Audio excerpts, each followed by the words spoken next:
तो जी अस्सलाम वालेकुम। आज हमारा दूसरा लेक्चर है अबाउट केमिस्ट्री। पिछले वाले लेक्चर में हमने पढ़ा था रिलेटिव एटॉमिक मास। उसमें हमने सारी डिटेल दी थी, उसका मीनिंग, उसका एग्जाम्पल, हर चीज़ मैंने आपसे शेयर की थी। आज की इस वीडियो में हम जानेंगे कि what is atomic mass unit, ये क्या होता है, इसका इस्तेमाल हम क्यों करते हैं, ये सारी चीज़ें हम आज आपको बताने वाले हैं। तो एटॉमिक मास यूनिट के लिए एक स्मॉल एब्रीवेशन है, यानी कि इसका शॉर्ट एब्रीवेशन है, वो क्या है, AMU। ठीक है, इसका जो एब्रीवेशन है वो है AMU। ठीक है, AMU यानी कि एटॉमिक मास यूनिट इसका एब्रीवेशन है।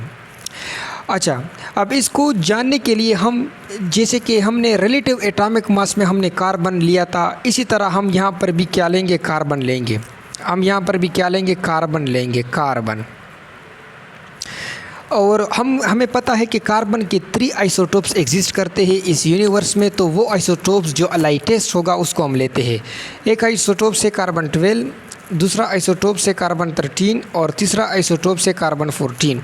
तो जो लाइटेस्ट आइसोटोप है यानी कि कार्बन 12 जो है, इसको हम एज अ स्टैंडर्ड लेते हैं। As a standard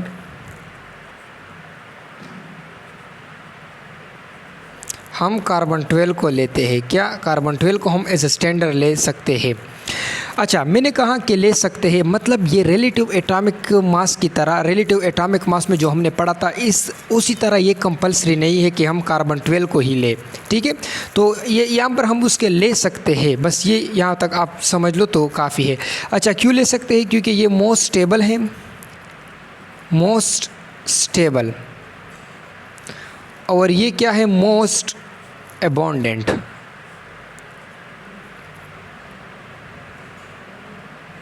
most abundant है। ठीक है, तो ये दो बातें आपने याद रखनी है। अच्छा, कार्बन जो है, हम इसका मास नंबर मतलब 12 ले सकते हैं। जिसका मास नंबर 12 हो तो वो आइसोटोप्स ले सकते हैं, और ये एटॉमिक नंबर है, इसका हमारा यहाँ पर कोई रिलेशन नहीं है। तो कार्बन 12 को मैंने लिया, तो कार्बन 12 में कितने यूनिट होते हैं, इसका मास नंबर कितना है, 12। तो मैं 12 यूनिट्स बनाऊंगा, 12 पार्टिकल बनाऊंगा। 12 पार्टिकल मैंने बना दिए।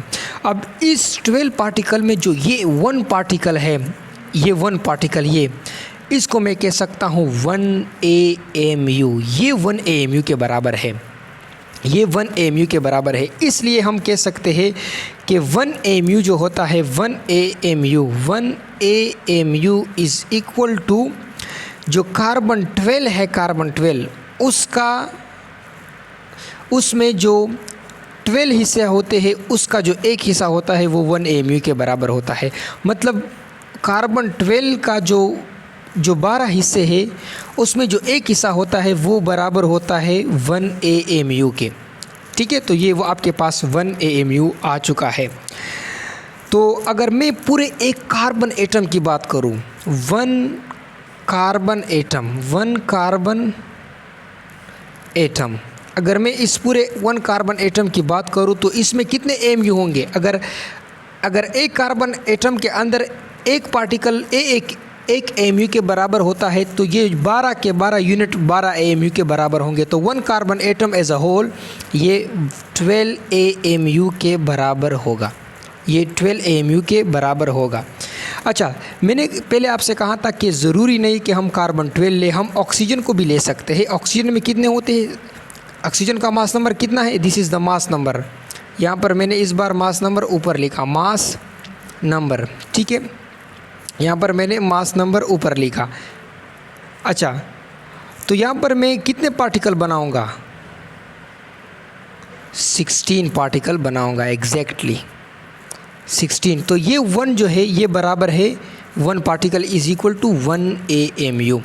तो अगर 1 AMU में ऑक्सीजन के केस में लिखूँ 1 AMU, अगर ऑक्सीजन के केस में मैं लिखूँ तो ये बराबर होगा, अगर ऑक्सीजन में 16 है तो इसमें 1 जो है वो 1 AMU के बराबर होगा, ऑफ ऑक्सीजन 16। ठीक है, तो ये आपके पास बराबर है। इसलिए हम कह सकते हैं कि एक ऑक्सीजन जो होता है, एक ऑक्सीजन वो 16 AMU के बराबर होता है, 16 AMU के बराबर होता है। ठीक है। तो ये सारा कुछ एटॉमिक मास यूनिट के बारे में था। ये सारी डिटेल आपके लिए इंतहाई ज़रूरी है। अच्छा, आखिरी बात मैं इसमें ये करूँगा कि इसका हम यूज़ कहाँ पर करते हैं। इसकी जो यूजेस होती है वो हम मेजर करते हैं किसके लिए, for measure the mass of atom and molecule और एटम के मास को मेजर करने के लिए हम ये इस्तेमाल करते हैं, ठीक है। तो ये सारा कुछ एटॉमिक मास यूनिट के बारे में था। आखिरी दफ़ा हम इसको रिवाइज़ कर लेते। एटॉमिक मास यूनिट इसको हम शॉर्ट एब्रीविएशन AMU दे सकते हैं। और यहाँ पर हमने कार्बन लिया है लेकिन ये कंपलसरी नहीं है, ये रिलेटिव एटॉमिक मास में कंपलसरी था। अच्छा, एज ए स्टैंडर्ड हमने कार्बन 12 लिया क्योंकि मोस्ट स्टेबल है और मोस्ट एबोडेंट है। अच्छा, कार्बन 12 को जब हमने लिया तो कार्बन 12 में कितने यूनिट है, कितने पार्टिकल है, 12। तो इसमें से 1 पार्टिकल है ये 1 AMU के बराबर रहता है। और यानी कि 1 AMU is equal to carbon 12 का जो 12 हिस्सा होता है उसमें जो 1 हिस्सा वो AMU के बराबर रहता है। इसमें हम ये भी कह सकते हैं कि कार्बन 12 का 12वां हिस्सा, कार्बन 12 का